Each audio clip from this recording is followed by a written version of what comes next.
tous, j'espère que vous allez bien. Je suis ravie de vous retrouver aujourd'hui dans cette nouvelle vidéo consacrée à la peinture à l'huile et au couteau. Et oui, là je sais que vous êtes nombreux à être intéressés par cette technique, donc j'y retourne et vous savez que c'est ma technique de prédilection, donc je suis absolument ravie. Tout d'abord, je voulais remercier tous les nouveaux arrivants sur la chaîne. Merci d'être là avec nous. Vous allez trouver plusieurs playlists sur cette chaîne qui certainement vous plairont. Vous trouverez ce qui vous convient à mon avis. N'hésitez pas à me laisser des likes lorsque vous aimez les vidéos. N'hésitez pas à me faire des commentaires puisque je suis assez réactive aux commentaires.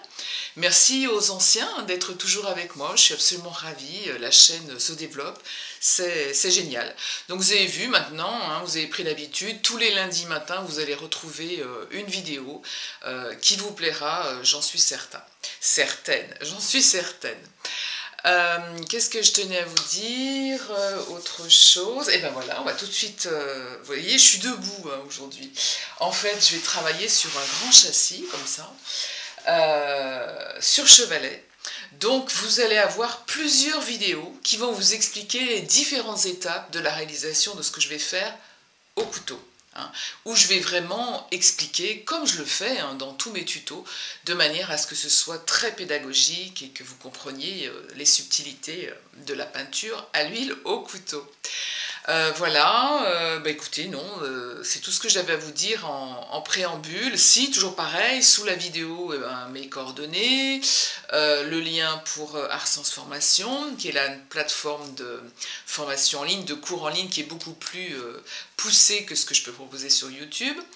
Et puis mon site de peinture, hein, si vous voulez retrouver mon travail, vous allez sur christine.muller.fr et vous retrouvez mon actualité et ma peinture. Voilà, je vous dis à tout de suite pour de nouvelles explications. Donc je travaille sur un châssis en coton qui fait 60 par 80 que je vais maintenir en format portrait. Voilà, je travaille toujours avec les mêmes couteaux que je montre à la caméra. Donc c'est toujours des couteaux qui sont à bout un petit peu donc arrondis à la base et au sommet, avec des tailles un petit peu différentes. Donc celle-ci étant la taille que j'utilise très souvent. Les couteaux, en fait, c'est vraiment, il faut expérimenter. C'est ce que je dis lorsque je fais des stages de couteaux. Il faut que vous expérimentiez différentes formes de couteaux pour voir celui qui va mieux vous correspondre. Hein, vous avez vu hein, dans mes cours d'initiation au couteau, vous les trouverez sur la chaîne, je vous montre les différents couteaux qu'il y a. Et vraiment, c'est à vous d'expérimenter. C'est vraiment personnel le couteau. Hein. On peut pas, on a une gestuelle qui est différente pour chaque couteau. Voilà, ensuite je vais utiliser donc mes palettes, hein. Alors là je vous présente tout de suite mes palettes, c'est simplement un support en plastique hein, que je prends, ensuite je gratte pour enlever toutes les matières, voilà, et je vais utiliser donc évidemment différentes couleurs. Les couleurs primaires c'est sûr, alors les couleurs primaires, donc évidemment que j'ai des gros contenants, j'ai du jaune, j'ai du rouge vif, et j'ai du bleu qui est un bleu primaire, ou vous pouvez prendre un bleu de cobalt, peut-être je prendrai un bleu turquoise, je vais voir. Je vais utiliser aussi du bleu outre-mer, j'ai vraiment une panelle aussi de bleu. Et également, on va utiliser des tubes pour faire des noirs ou des gris. Hein. Moi, je n'utilise jamais de noir sorti du tube. Je trouve que c'est... il n'y a pas de profondeur dans un noir qui sort du tube, il n'y a pas de couleur à l'intérieur. Donc le noir, on le fabrique, là aussi, hein, revenez à mes cours sur la couleur. Hein. On utilise le rouge de Garance ou rouge carmin, le terre d'ombre brûlée et le bleu de Prusse. Avec ces trois couleurs, on fait un noir. J'y reviendrai hein, plus tard, mais vous commencez à connaître, hein, ceux qui me suivent depuis un moment, je fais suffisamment de cours sur les couleurs pour que vous preniez l'habitude de savoir comment on réalise un noir. Évidemment, j'aurai besoin de blanc pour apporter également la lumière. Se méfier également du blanc. Le blanc, il faut l'utiliser avec parcimonie, hein, ou l'utiliser de manière intelligente pour pas que ça vienne faire des couleurs fadasses. Hein. C'est pas parce qu'on veut éclaircir qu'on met du blanc. Hein. Il faut plutôt aller sur le cercle chromatique, hein, et se rapprocher des couleurs les plus lumineuses, hein, des couleurs bien pures. Hein. Là c'est pareil, revenez à mes cours sur les couleurs.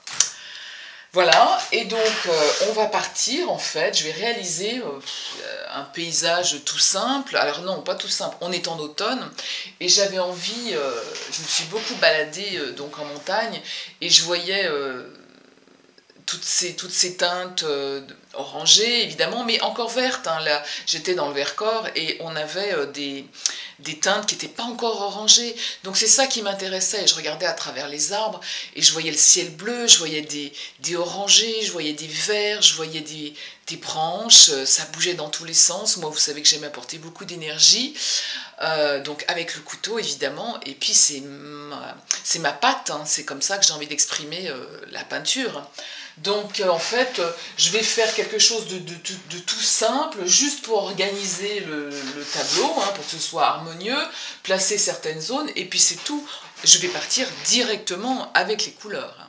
Donc avec la caméra, je vais faire en sorte que vous voyez quand même correctement le châssis. Bon, vous ne le voyez pas entièrement, là je suis au sommet, et en bas j'en ai un petit peu, mais c'est pas bien grave. Hein, le tout c'est de comprendre un petit peu comment tout ça va fonctionner. Donc j'utilise le fusain, éventuellement la gomme mie-de-pain si j'ai envie de gommer, éventuellement. Et donc, moi je me souviens, j'avais vu des troncs, donc je vais faire partir un tronc là, peut-être qui va... Est-ce que vous voyez bien? Ouais. Un tronc comme s'il sortait du cadre, voilà, je vais essayer de... Je place simplement quelques branches.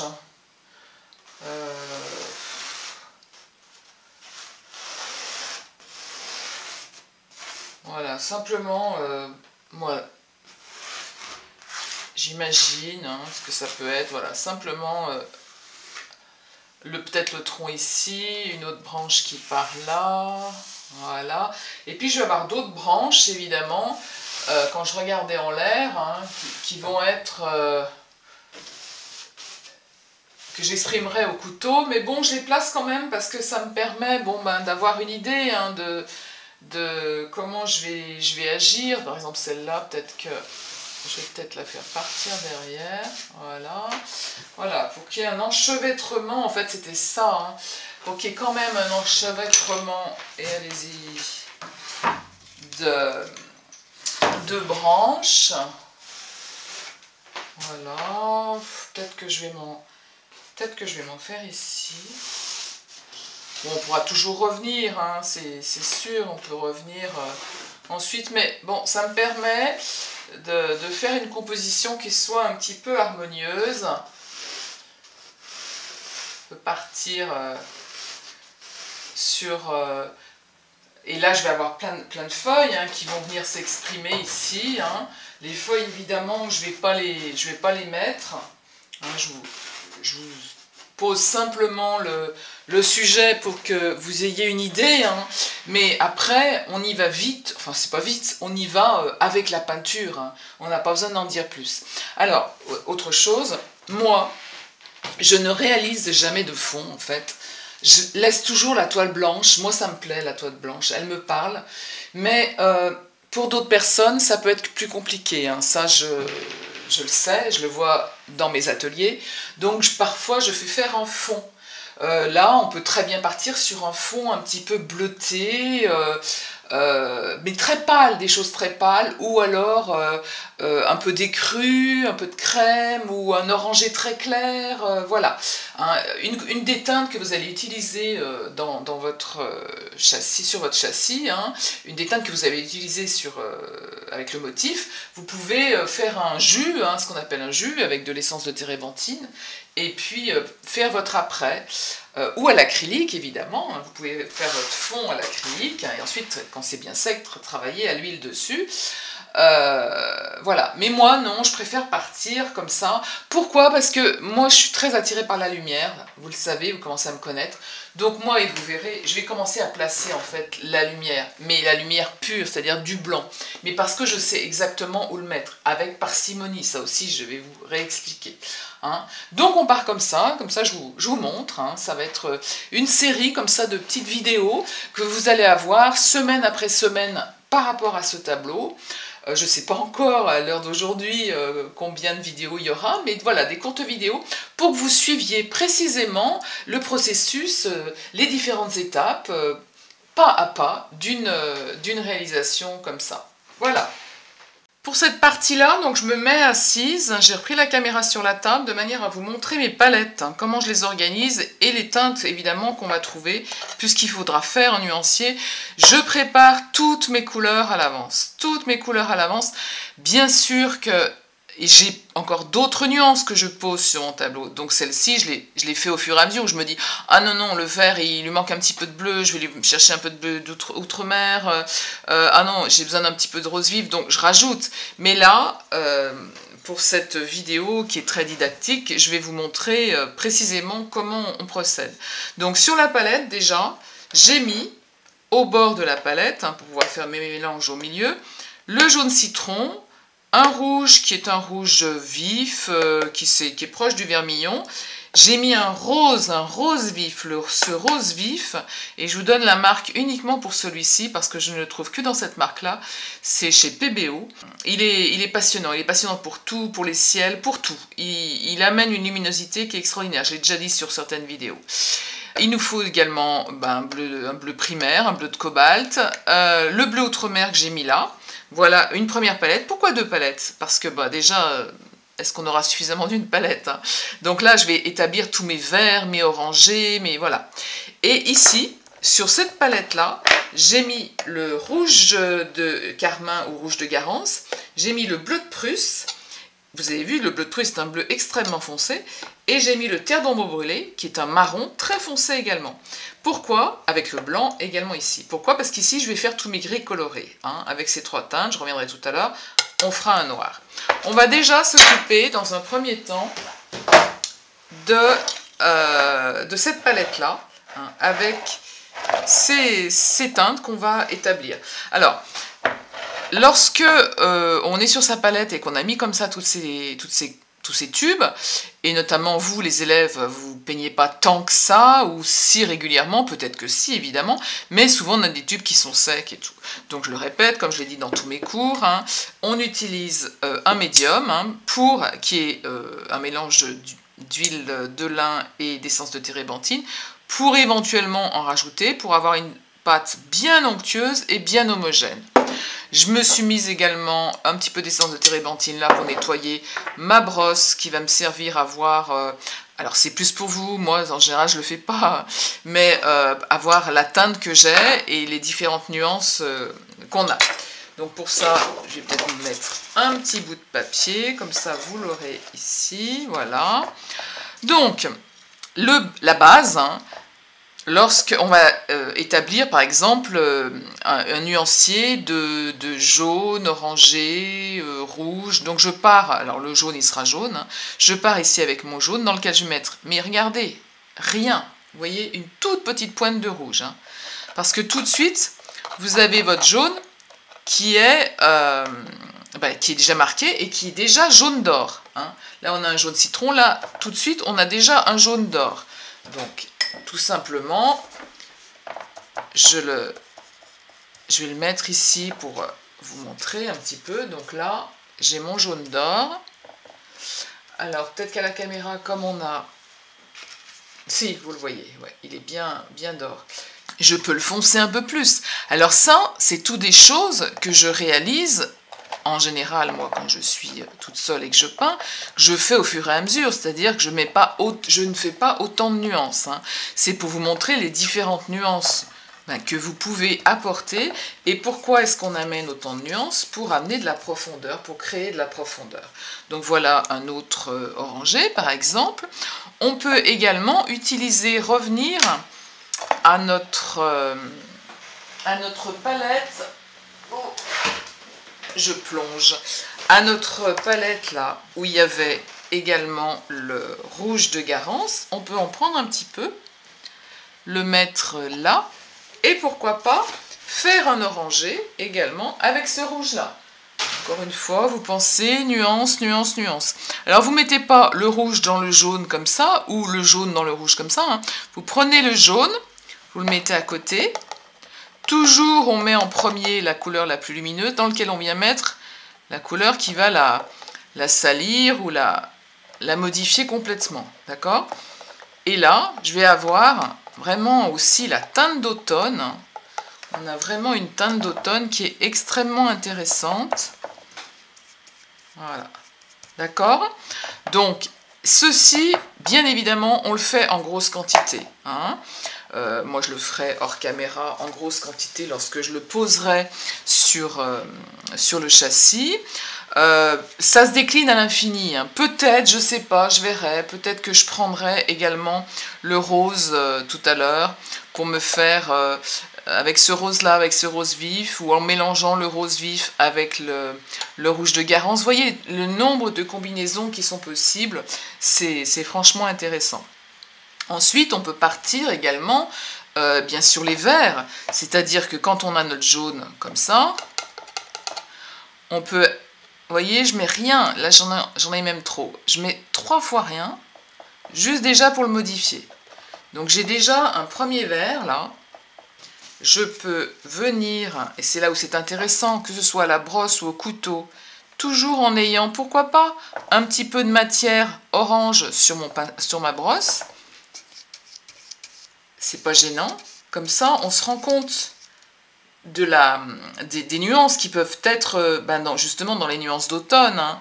Vous voyez, si je viens mélanger un petit peu l'orangé. Donc voilà, on travaille évidemment avec les différentes nuances de vert. On peut également prendre encore avec le bleu de Prusse. Vous testez. Hein.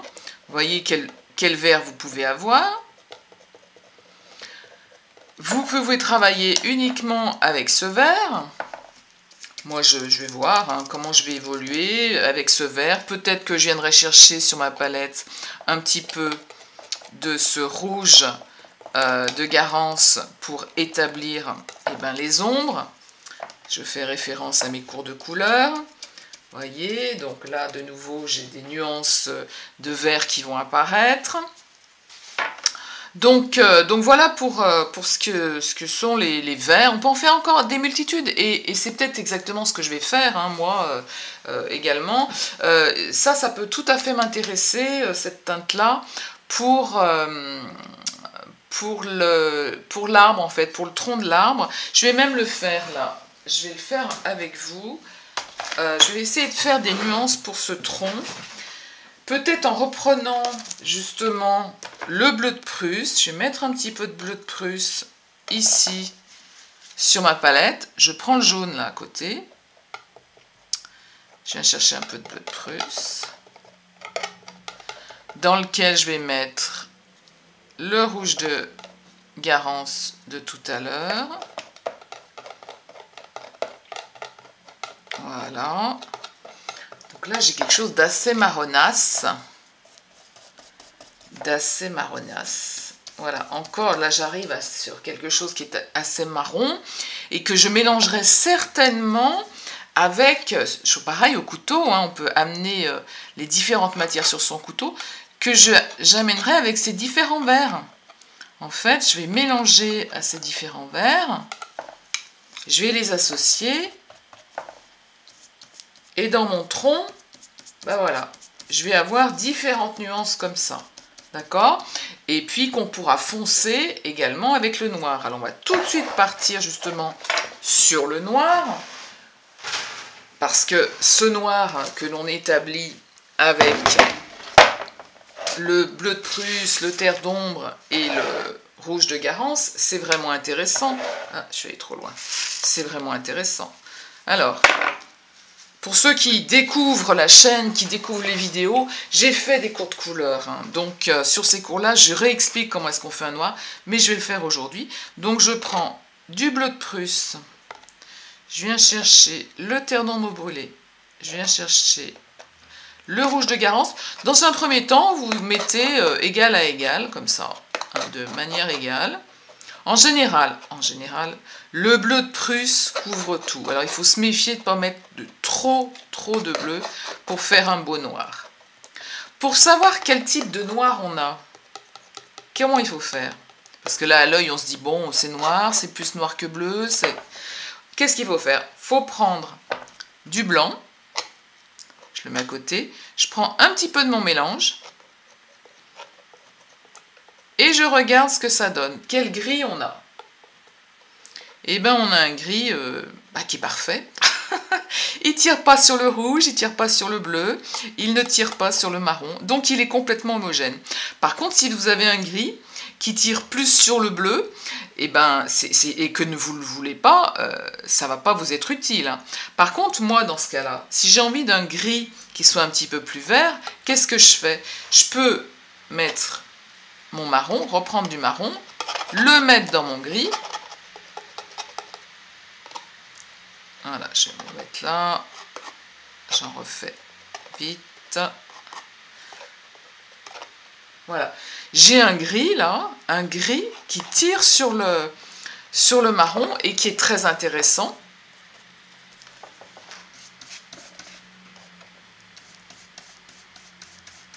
On est presque pareil de ce que j'ai fait tout à l'heure. Et voilà, donc ça c'est intéressant.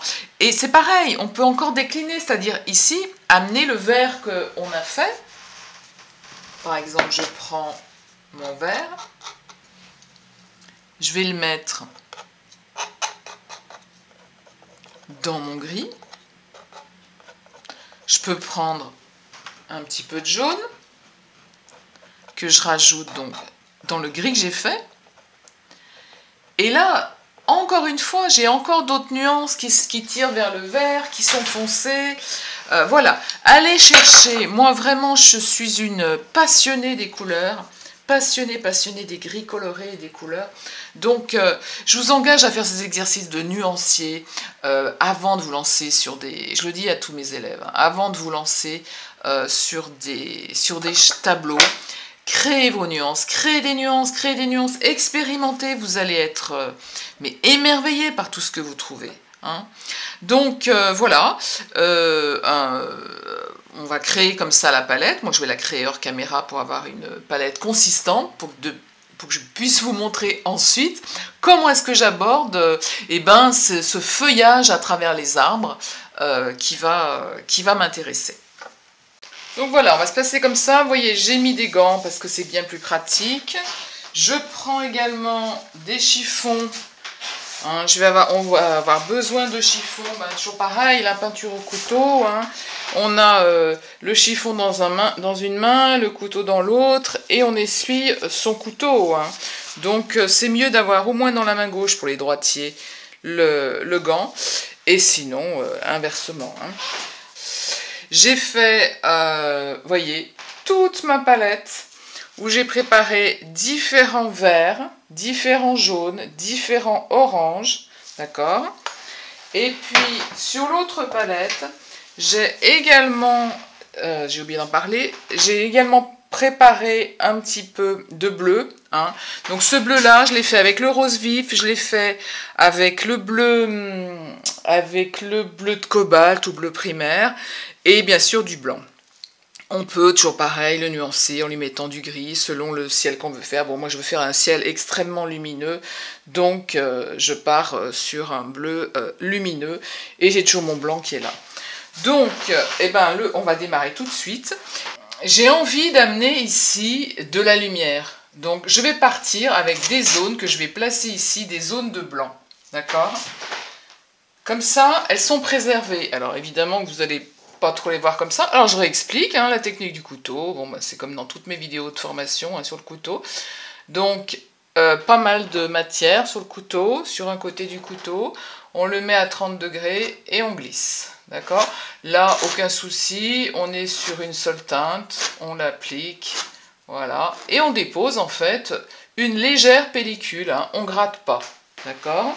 Donc je vais en mettre à certains endroits. Pas partout, toujours pareil, hein, comme je vous l'ai expliqué, pour pas avoir pour pas avoir quelque chose de trop pâle, hein. Et le but, évidemment, ça va être avec les feuilles de venir glisser sur cette première teinte, d'accord? Je vais en mettre voilà, un petit peu par là, parce que j'ai vraiment envie de focaliser là-dessus. Voilà, je vais en mettre là, un petit peu là. Alors, au stade où j'en suis, comme j'ai ma lumière, évidemment, je peux venir glisser un petit peu avec mon bleu dessus, hein. Voilà. Alors là, j'essuie pas mon couteau, parce que ben, c'est ça qui m'intéresse aussi, c'est de mélanger ce blanc et ce bleu, d'accord? Parce que, bon, ben, ça va être intéressant sur des trouées, hein, sur les trouées qui vont être dans le feuillage. Je peux en mettre là aussi, un petit peu. Voilà. Je reviendrai après. C'est juste, voilà. Je place mes teintes, je place mes trouées de ciel que je peux avoir un peu partout ici. Parce que c'est peut-être ici que ça va être le plus dégagé. Alors, je vais en avoir beaucoup en bas, là, vous ne le voyez pas. Hein. En fait, on va travailler, je vais vous montrer là au niveau de la vidéo, ici, à ce niveau-là. Hein, parce que et puis après, je le ferai peut-être toute seule à la fin. Et je vous montrerai comment ça se passe. Et je vous proposerai aussi une interprétation par rapport au tronc. Mais on ne va pas faire tout le tableau en vidéo. Hein. Alors, ouais, je place mon bleu là, mais comme vous ne le voyez pas, c'est pas la peine. Voilà, donc voilà pour ce qui est déjà de ma lumière, de mes teintes. Je vais commencer, donc là pour le coup, j'essuie mon couteau, hein, j'essuie cette teinte bleue, et je vais commencer, pourquoi pas, à apporter les verts, à apporter un petit peu voilà, de lumière, les verts, les jaunes, je réfléchis en même temps que je vous parle. Hein. Donc je pars déjà sur mon jaune comme ça. Je vais venir simplement glisser. Je regarde toujours ce que j'ai hein, sur mon... Voilà, je vais simplement venir glisser. Je prends un autre orangé. Je viens glisser aussi sur ma feuille, là, un petit peu sur le jaune que j'ai mis. Je vais venir chercher un petit peu de ce vert-là. Voilà, qui est un petit peu... cacadois parce que je lui ai mis du rouge, hein. Voilà. Je vais commencer en fait à superposer comme ça mes teintes. Je prends de l'orangé.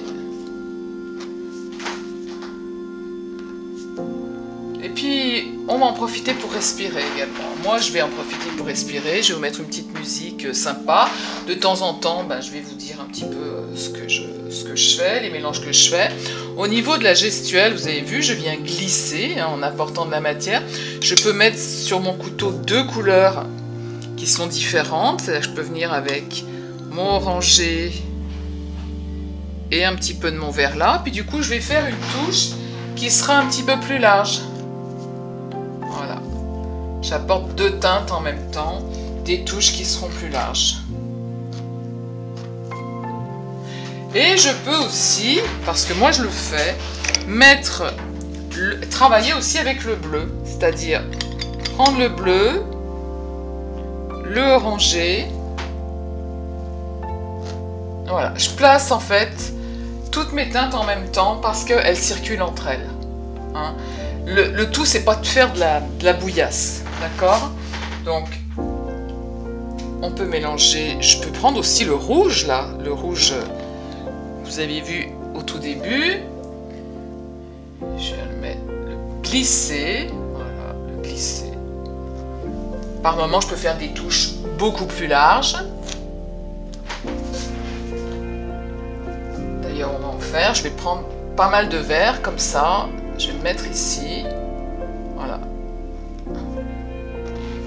Je vais venir faire des touches plus larges.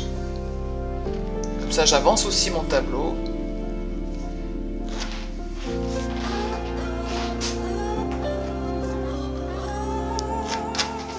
Et par-dessus ce vert, donc j'essuie le vert que j'ai ici parce que je ne le veux plus. Par-dessus de ce vert, par exemple, je peux venir mettre un petit peu le orangé. Je le glisse. Je regarde ce que j'attrape là. Voilà, là j'ai plus rien, j'essuie.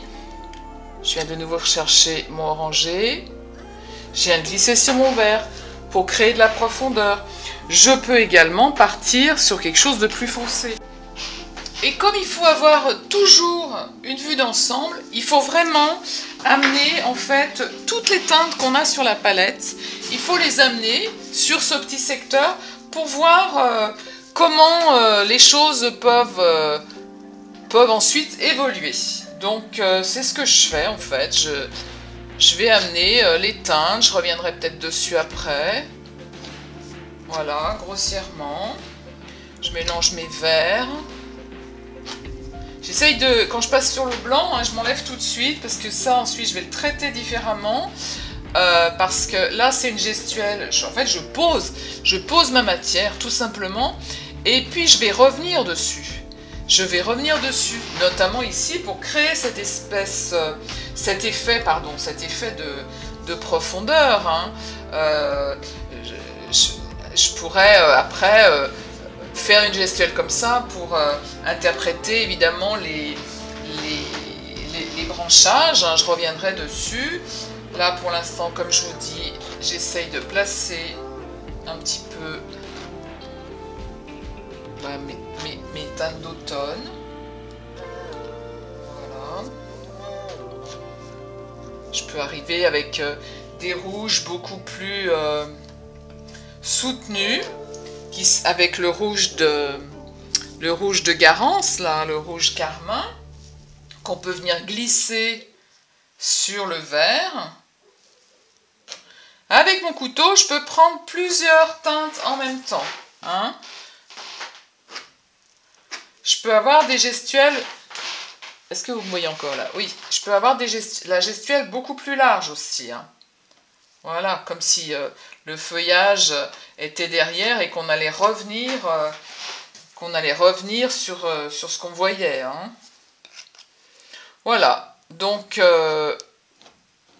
ça va être...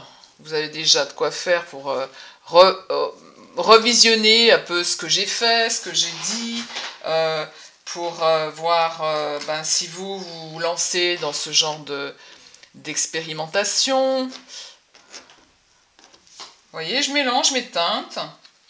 Puis il faut que je m'arrête parce que j'aimerais bien que la vidéo soit pas trop longue, de manière à ensuite vous proposer une autre vidéo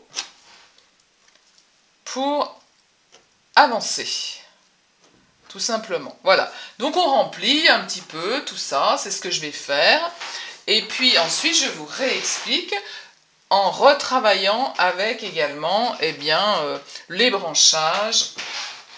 On peut aussi, là, même dans celle-ci, elle va durer, elle va être trop longue, mais vous me connaissez, je ne sais pas m'arrêter.